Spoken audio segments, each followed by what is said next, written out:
You just couldn't wait for the All-Star break to get here. The team, the Guardians, couldn't buy a hit with runners in scoring position. The bullpen was leaking, and they were bound to end up behind the White Sox. And then the Guardians go to Miami.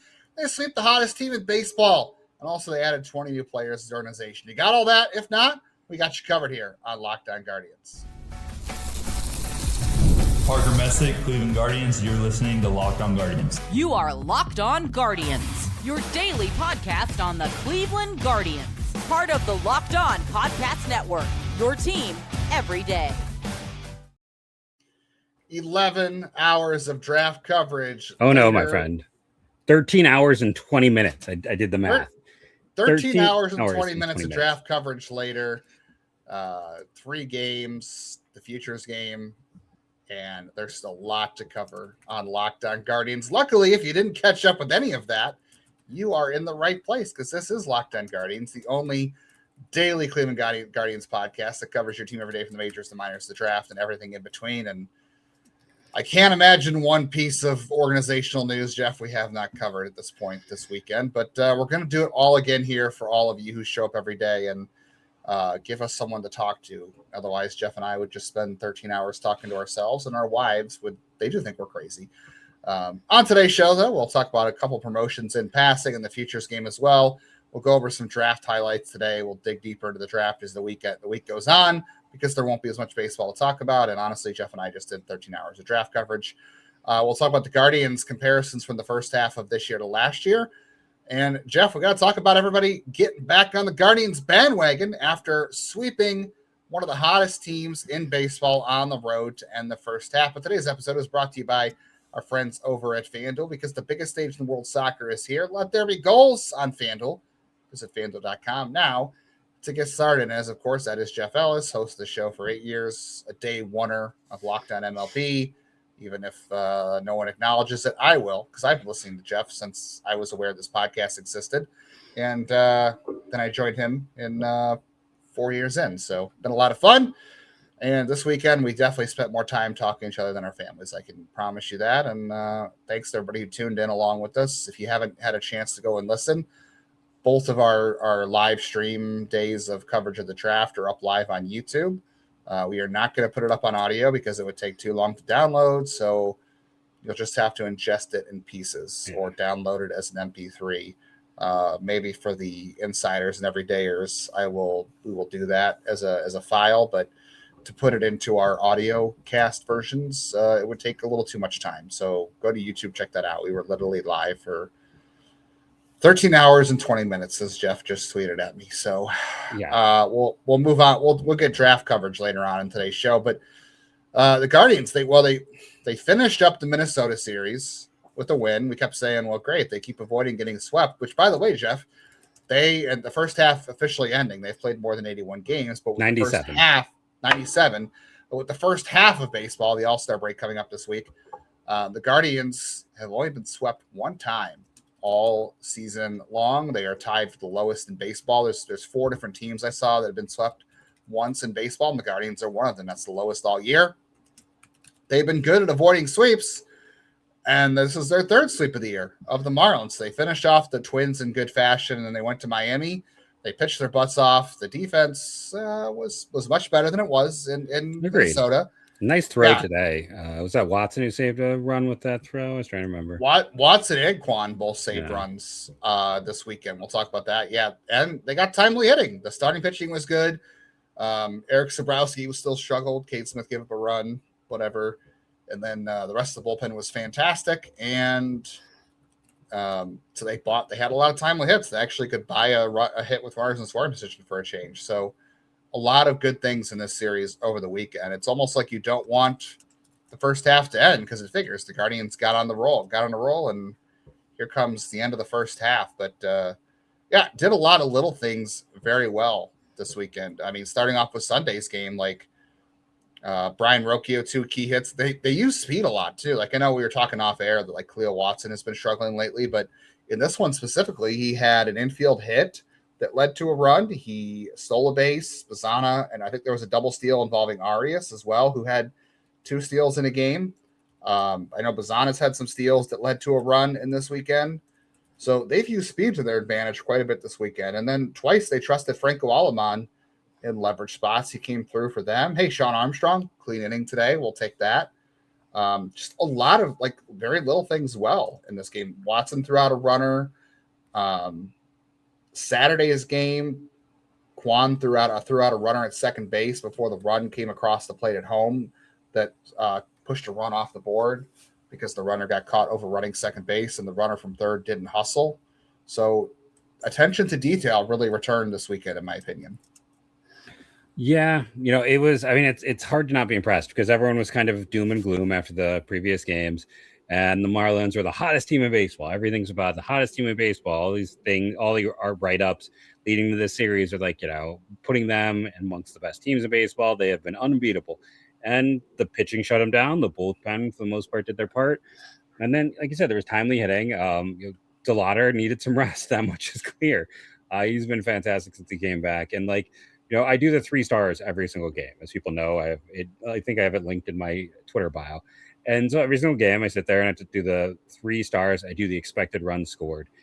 And there's only 3 players this year. It's hard when you're starting pitchers. They're kind of out of it. Only 3 guys this whole year were over 20 stars. So in 97 games, multiplied by 3, it'd be 300 minus 6, so 294 stars. So in those 3 that are over 20 are Bazzana, Rocchio, and Chase. Because those have been the guys who've really led them over the last month. I know people are going to get in here and complain. It's Bazzana had a big sack fly. Bazzana had his moments. It's not perfect by any means. Don't get me wrong. He's definitely about 20% below league average over the last month, but he's still, finding ways to contribute.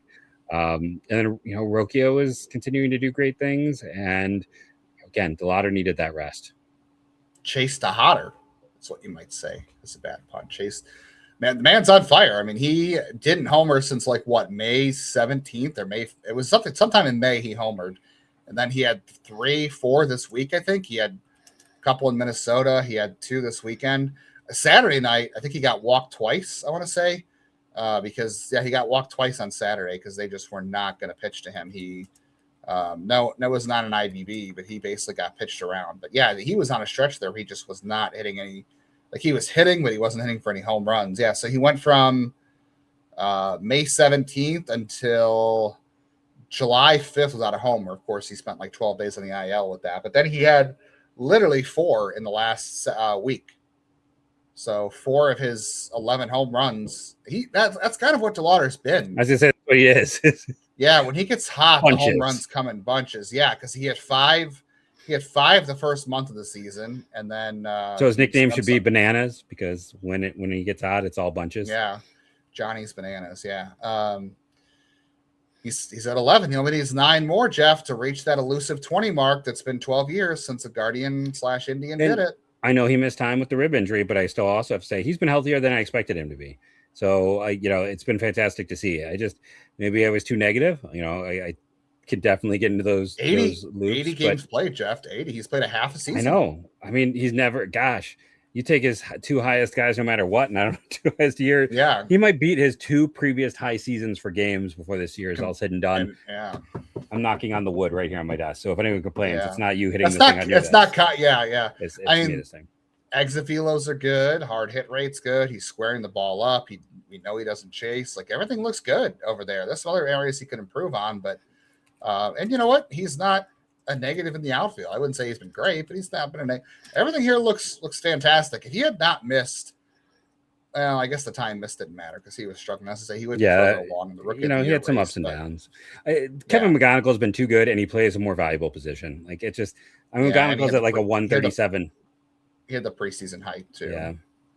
So, but yeah, Chase DeLauter is back on a roll. That's really good for the Guardians and the rotation. Fantastic all weekend, right? Parker Messick had 4 walks. Tanner Bivey had 4 walks. They didn't really throw a ton of strikes, but I think Parker had a no-hitter going into the 5th or 6th inning, and then Tanner got him into the 7th inning despite the 4 walks. And then 2 days in a row, you got Franco Alaman out of the bullpen. I'm sorry. And Joey Cantillo today was fantastic. 9 strikeouts. I know he got into some trouble early on, but he had 2 walks. He had 6 hits, but he worked out of trouble. Joey Cantillo has by the way, has lowered his ERA by a whole run over his last, I believe, like 4 to 6 starts, whatever it is. So the whole rotation right now just looks really, really good. I mean, Gavin Williams' last start in Minnesota was fantastic. Slate Ciccone, I know he threw a clunker his last start, but overall he had been really solid up until bottom 10 ERA in baseball because he's had too many of the big clunkers. So he's actually ERA is not a great evaluative tool, but it's interesting that for all of his good run, he's still one of the 10 worst ERAs of the starter because there's just been too many of those clunkers. He's had too many of those games. He had quite a bit early on. All right, we'll continue to talk about this weekend series. We'll talk about a comparison of the Guardians season right now compared to a year ago. And Jeff and I will, of course, cover draft highlights from the weekend, a quick overview of the draft. You need to know, shorter synopsis because we covered it all weekend long. We'll continue to cover it throughout the week. We'll talk about some minor league promotions and the futures game. So we're still covering everything on this Monday edition of Locked On Guardians. And of course, a big thank you to our friends at Amazon for this limited break as always. Back to school season, the draft is over, so it's getting even closer. You want to spend less on your kids, you can do that with Amazon. The back to school shopping experience is crazy. I myself have not done it in a long time, but I know parents do it every year. I know my wife does. My wife already bought back to school stuff this week. I already saw it. So you start with a couple items on the list. Suddenly you shop for supplies, you get clothes, you get lunch stuff, tech gear, and everything adds up very, very quickly. As I always like to say, Jeff's teacher, my wife's teacher, I know a lot of teachers. These things add up very, very quickly. The teachers spend a lot of money out of their own pockets for classroom stuff. And then you have to ask the students and the parents to provide stuff too, because that's just the way school budgets work these days, for better or for worse. So if you want to spend a lot less money, check out Amazon. You realize how much you need in one school year for just one kid. But Amazon is looking to help you keep that much more manageable. And the low back to school prices means you can spend less on your kids, because every dollar you don't spend on them is a dollar you haven't spent on them. Shop back to school at Amazon and spend less money on your kids. And everybody, thank you for making Locked On Guardians your first listen today and every day, wherever it is that you get podcasts. And a special shout out to everybody who joined us this weekend for the MLB Draft live streams, and a special shout out to all of our everydayers as well. Check out the Everydayer Club. We got some news coming on that in the coming month or so. But right now, you can still check that out and go to lockedonguardians.supercast.com for ad-free episodes of the show, as well as the listener Discord, where you can chat with Jeff, myself, other Guardians fans and listeners of the show, and other fans as well. We have a Discord channel for every single show. And you can get a free trial for 7 days by checking out the link in the show notes, or going to lockedonguardians.supercast.com. All right, so let's go a couple more things from over the weekend, and then we'll get into a couple of other highlights. Stephen Kwan, things are looking a little better for him recently. Gabby Arias is playing better. He had a couple of hits. He had a couple of steals. Defensively, still looking fantastic, of course.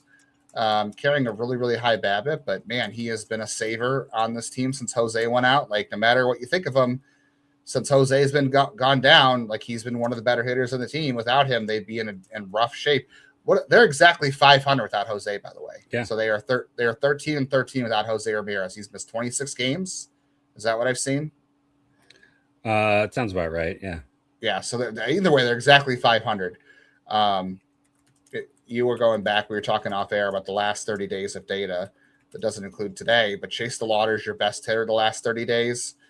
Austin Hedges is somehow number 2, and that's not a bad thing, which is crazy. Patrick Bailey and Stephen Kwan are lifesavers because they're league average, and Gabby Arias and Brian Rocchio at 97.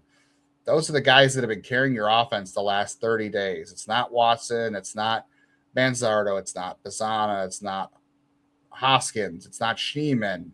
It's Bailey, Hedges, Kwan, and Arias, as we all expected to be the offensive saviors. I mean, this is all you wanted, I think, right? To go 500 without Jose. Now, obviously, they have some games in the second half without him, but you go into the All-Star break, he gets another week of rest where he's not going to miss games. things are going, I think, as well as you could have hoped. I mean, there's some games you probably lost, you would have liked to have won. But overall, like, I don't think you could necessarily complain about things, considering you haven't had your biggest bat in the lineup who wasn't playing that well before, but still important to have. And you haven't had Angel either, who, when he runs hot, he's really good. Yeah, no, it's, the one thing with Gabby, and the reason that I joked about it for anyone who goes back and listens to the Friday episode, it's like, I can't quit Gabby because he has the amazing arm. He's a good defender. Like, he hadn't played third in a while, and he's adjusted very quickly to it.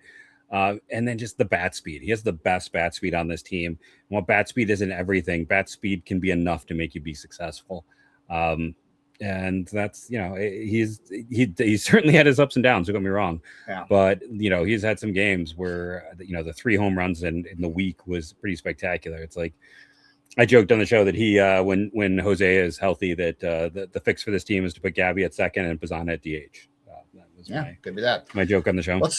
Let me do some rapid fire questions for you. These are just either or. These are either or. You're going to pick one choice from these 2 questions. Okay.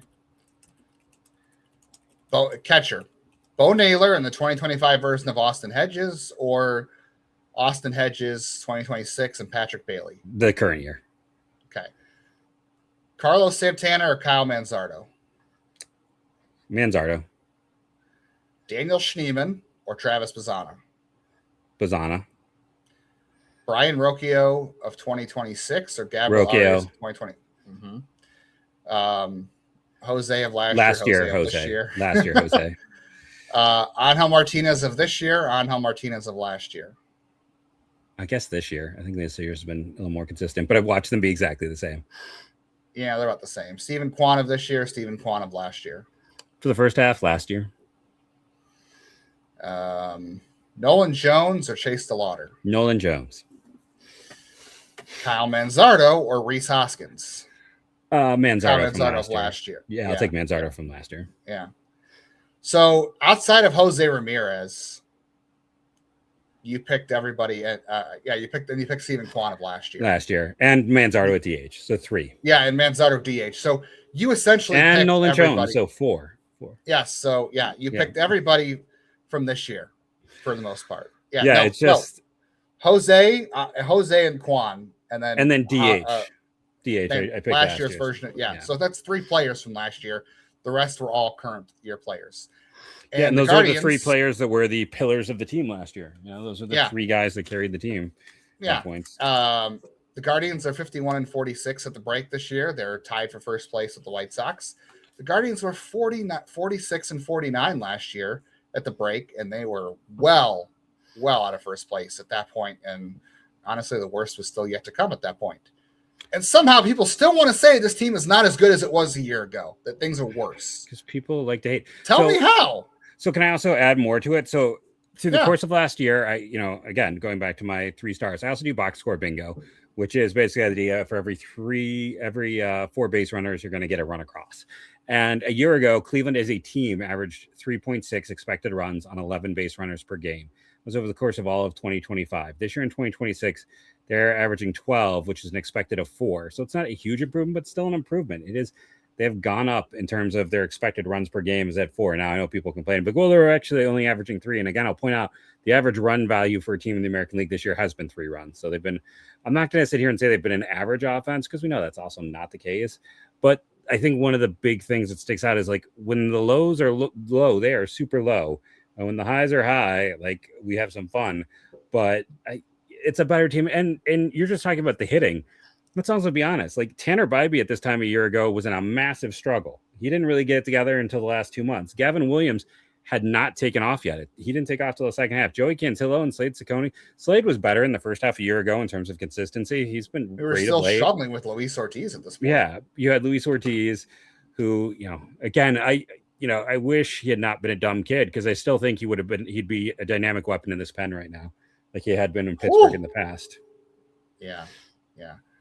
I mean, you had a healthy, Tim Herron struggled last year. You didn't have Parker Messick at this point last year. I mean, even so, like, let's eliminate Luis Ortiz and say, do you want Parker Messick right now or Luis Ortiz of last year? I'm taking Parker Messick. or I guess it's over Logan Allen, but Joey Cantillo over Logan Allen. I mean, incredible. Logan Allen was very steady last year, very solid, but nothing special. Yeah. This rotation is like the only thing you can really say right now is the bullpen because you don't have Clase, which means Smith is the closer, and Guardian's second best reliever, not named Smith or Clase, was unfortunately Jacob Junis, who is in Texas now. Like Gaddis was fine last year. He's been okay this year. He's had some bumps along the road. Well, you know what? His ERA is 2.73. His FIP's 3.50, but he's much better than I thought he was. Colin Holderman's been fantastic. I mean, he pitched the ninth inning the other day too. It's just a disappointing that the only disappointments are Armstrong and Heron and Sabrowski. Last year, you had bullpen disappointments. Like Seawald was a disappointment a year ago.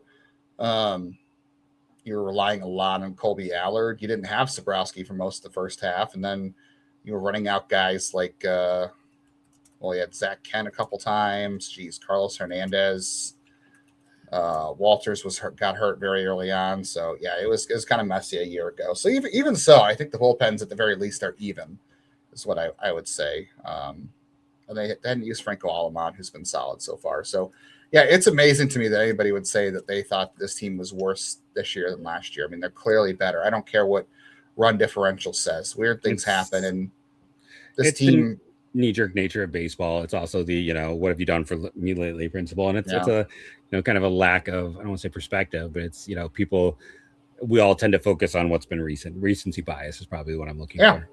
And to be fair, we're talking about the Guardians weekend against Miami, and that was the most recent thing we saw, and they played great, and they played great against a team that's also been playing their butts off too, that I thought was going to be clear sellers, and they're not going to be. Nope. So the Guardians had a big weekend on the field, Jeff. They also had a big weekend off the field. Literally, they had 20 draft picks, and they added a lot of basketball players to their team. We're going to quickly go through all of them in segment 3. Yeah, no, we're going to be here for the next hour. No, we will not be. We are very going to quickly. We'll talk draft real quick. We'll talk promotions, quick mention of the futures game, and we'll tell you what's coming ahead this week on Locked On Guardians.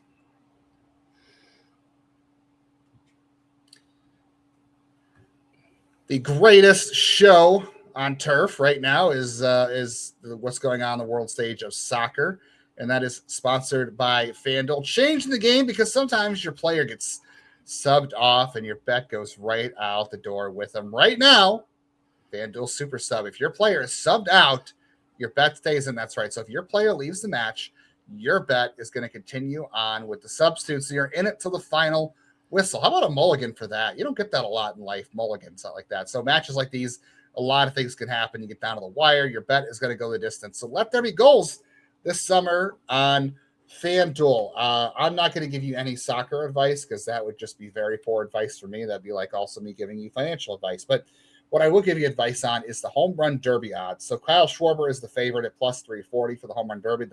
The Phillies have two guys in the field this year, but this is a fun field. You got Schwarber, Junior Caminero, which I'm sure won't hurt anybody, Munetaka Murakami, Jordan Walker, Jack Caglione, Bryce Harper, Ben Rice, and Wilson Contreras. You know what? Ben Rice is plus 900. That's the second lowest odds for the home run derby this year. I might take Ben Rice. Philadelphia is a bandbox. Should be a lot of fun for all hitters, especially lefties. Let there be goals this summer on FanDuel. Visit FanDuel.com/lockdown. That's FanDuel.com/lockdown to get started now. If you hit the bell on YouTube, you would have been notified anytime we went live over the weekend, which was twice for a combined 13 hours. And then Jeff also did reaction videos to every single pick from this weekend, too. If you hit the bell on YouTube, you'd have been notified of that as well. And so you're missing out if you're not subscribing, you're not hitting the bell. And then auto-download on all your favorite audio platforms. So when we do put an episode out live on audio, you keep it in your feed as well. And downloading helps the show. And we could also use a new Apple Podcast review. I believe it was May the last time, so we definitely could use a new one of those. All right, the Guardians, the average height of the organization definitely got bigger over the weekend, I would say. That's a good thing, and pitching is interesting, and they got faster. You could say they got faster, right?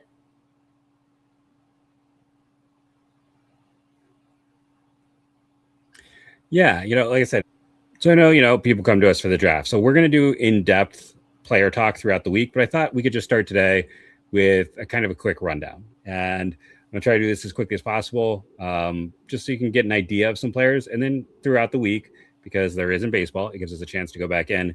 So just starting at the top, Liam Peterson. A lot of people viewed him as the number 2 right-handed pitcher in this class. He's the anti-guardian. He has velocity. He does not have performance. He has some control stuff. Very high-ceiling dude. Second round, Logan Schmidt, 17-year-old kid, young for the class. By the way, Liam Peterson, young for his class.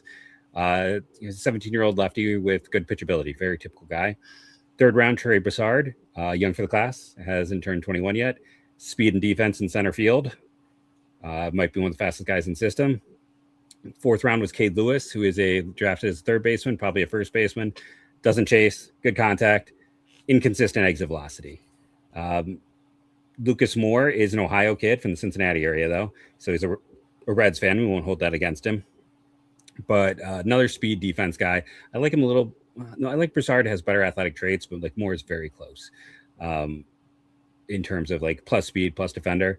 And I mean, I just like saying the name for our 6th pick, Deten Lachance, a Montreal first baseman / catcher, probably too big to stay catcher. Chase, like we talk about often, like look for guys, look when the team does something outside of what they normally do. Like this guy chases, and he's a right-handed catcher, so kind of fun power performance. And then Savion Sims, 7th round, 6'8" pitcher, 19 years old, so again, different from their class. Kind of a one-pitch guy, doesn't have control. Mechanics are a mess. Could be a monster if you fix him, but there's a lot of work to be done in not as much time.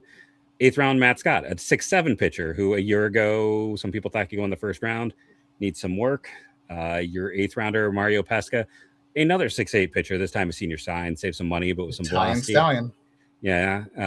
The opposite, and then back-to-back New York picks was Pesco's from the Bronx, and Ryan Bilbuka, who was in the 10th round from Miami, is a 6'1" guy from the New York area. Bounced around a lot. Didn't have a great year at Miami.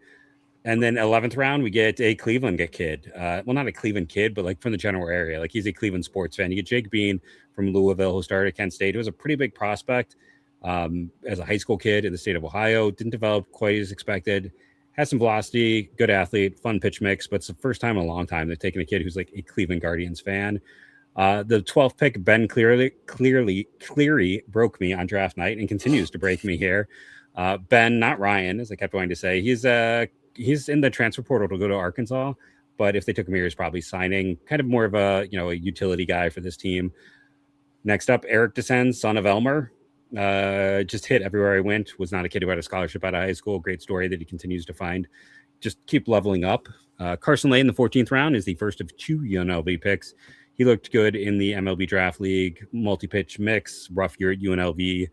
Alejandro Garza from Cal Poly in the 15th round is a fun-sized 5'9", third baseman, son of a coach, spark plug, very positive reports, no power at all. 16th round, Sebastian Roland is a right-hand pitcher with some velocity, nice developmental kid. Even though he's a prep kid, probably going to sign.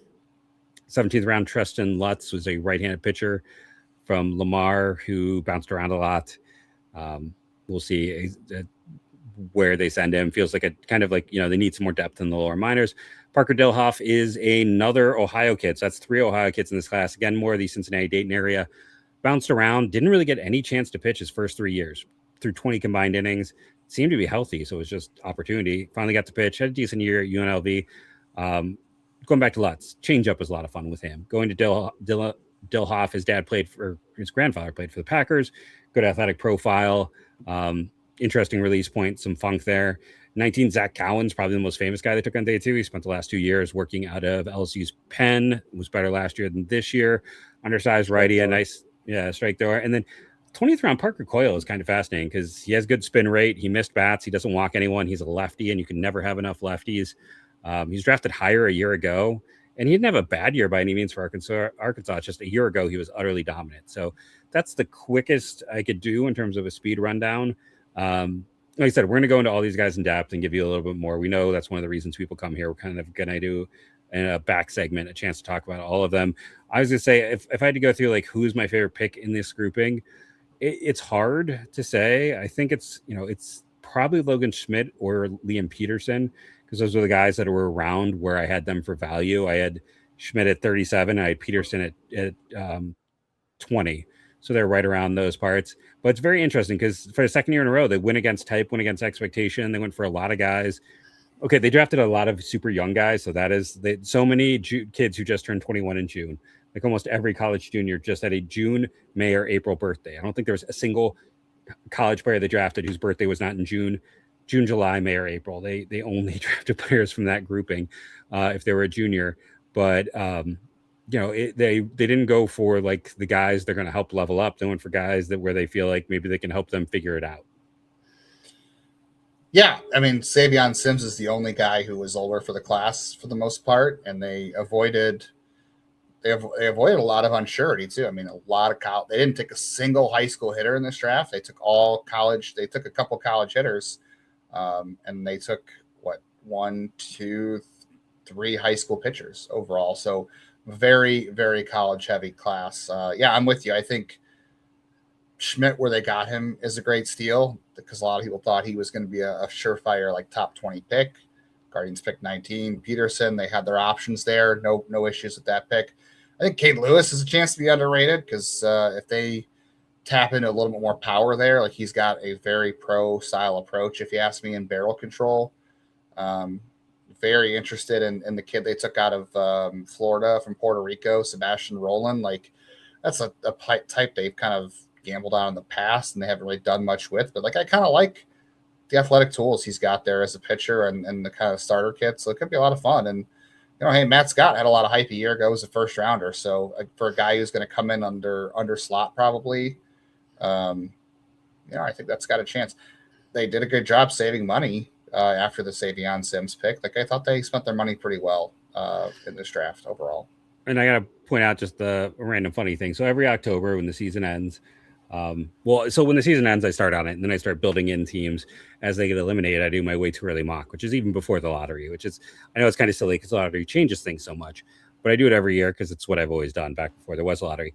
And my projected first round pick for the Guardians way back then was Logan Schmidt. So he didn't go in the first round, but in October, I did have Logan Schmidt to the Guardians as a selection. So I thought that was kind of funny. Yeah. We'll cover the draft more in depth throughout the week. We'll do breakdowns of each player, what we like, what we didn't like. We'll talk about, things we did like in the draft overall and things we didn't like, other insights from the week too, like, how the Major League Baseball had the draft on at terrible times with games going on, with the futures game going on, with different channels, with the commissioner mispronouncing the name of the first overall pick, to using terrible commentators, to tearing down the set like they were having in the middle of the broadcast sale. Yeah, that was pitiful. We'll talk more about that.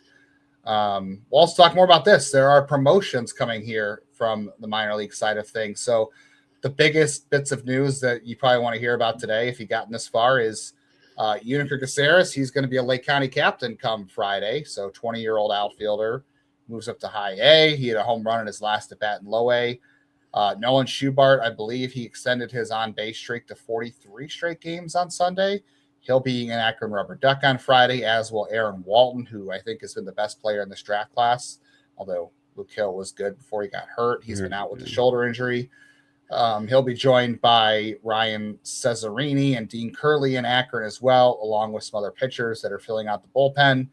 And then Alfonso Rosario is going to AAA to join the Clippers. That'll be fun, interesting to watch how that goes because his adjustment to AA was not great early on, and then he got red hot in the month of June, and he earned himself a promotion to AAA. So we'll see how that goes. And then Ralphie Velasquez had a couple of nice plays defensively at first base in the futures game, and then had an RBI single in the game as the AL won 6-1 in a 7-inning exhibition, which again, Major League Baseball made that one hard to watch and only made it 7 innings, and they made it during the draft because they don't want you to pay attention to their product. They want you to split their attention. But you know what? You always get 100% of our attention, whether it's the draft, the All-Star break. Well, maybe less for Jeff on that. The All-Star break, the games, the home run derby, the trade deadline. We're here for all of it. We're here for you. We're going to cover all that this week. So we'll talk comparison from the draft last year. So we'll check in on the 2025 draft picks from a year ago. We'll continue to dive into the Guardians' first half this year versus last year. We'll do some prospect re-rankings. We'll get you ready for the second half. We'll talk trade deadline. We'll talk Jose Ramirez coming back, all the stuff. We're not going anywhere at the All-Star break. We're going to get even more coverage, but I think in the meantime, our wives would like us to spend a little more time with them because I have spent so much time with Jeff this week and I could smell him through the computer screen. I mean, I skipped my birthday. Yeah. Literally put it on hold. It said, hey, we're going to do it after the draft because it's so crazy. Just one note. Yes, if you're keeping track, that means basically every college hitter from the 2025 draft got moved up by now, except for the first one, Jace Lavalette. He is staying behind. I told you so. Well, who said that? What? No, I mean, I only had people saying that I was a no fun something, this and that, or that if you want to listen to, and what was the iTunes one? Oh, an overweight middle school teacher who thinks he knows about scouting. That was my favorite a year ago.